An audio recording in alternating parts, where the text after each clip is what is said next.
my 2 cents from screenfiles.com.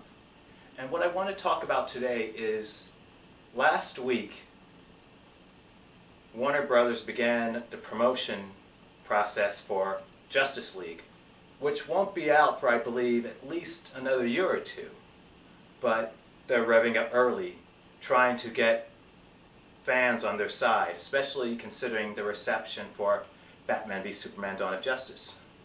And it sounds like Zack Snyder, who directed that movie as well as Batman v Superman, is finally beginning to understand that the bulk of people don't want a superhero movie that is just not very heroic and sort of murky, dull, and just mopey. That's not what most people want in their superheroes. Which isn't to say that the movie didn't have its fans, but there clearly weren't enough of them because the movie finished under $900 million. The budget for the movie, Batman v Superman, is somewhere between $250 and $400 million. The amount it costs will differ based upon the source you're looking at. And that's problematic because it's hard to tell how successful the film actually was.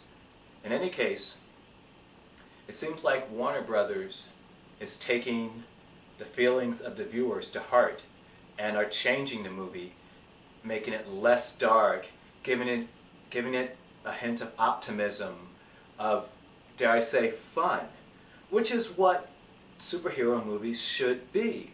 That's not to say that they can't tackle serious subjects and topics. Captain America Civil War did.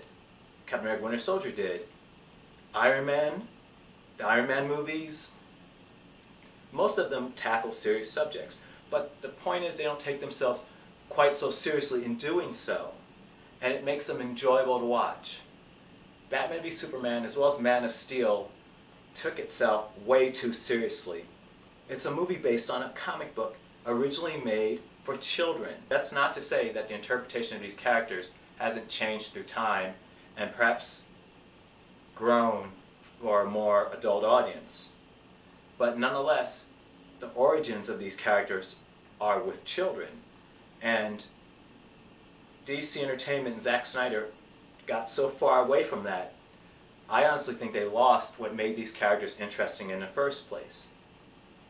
But that being said, what bothers me most is that it feels to me that the Snyders, Deborah Snyder is a producer on his movies, well, I should say on Batman v Superman, Dawn of Justice, and Man of Steel.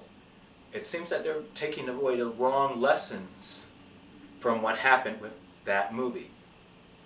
For instance, Deborah Snyder has been saying that audiences don't like their superheroes reinterpreted.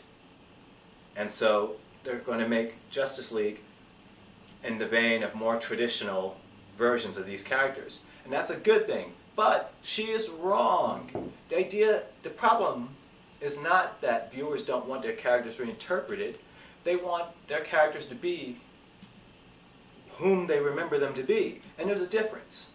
The difference is that once you introduce a character in a traditional fashion, you can change them. They can become something different. But you don't start out, right out the gate, with reinterpreting these characters. It doesn't work.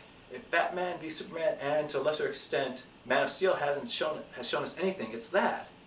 But the problem is not reinterpreting the characters. They're taking the wrong lesson away from this. The problem is that you never created characters we knew in the first place. Now, keep in mind, if we're talking about some new character, what comes to mind is Jeff Berg's Hancock movie, starring Will Smith. In that sort of forum, you can create a more cynical, a darker hero, because he's new. He didn't exist prior to that movie. There's no baggage, if you will, or history with that character. You can do what you want.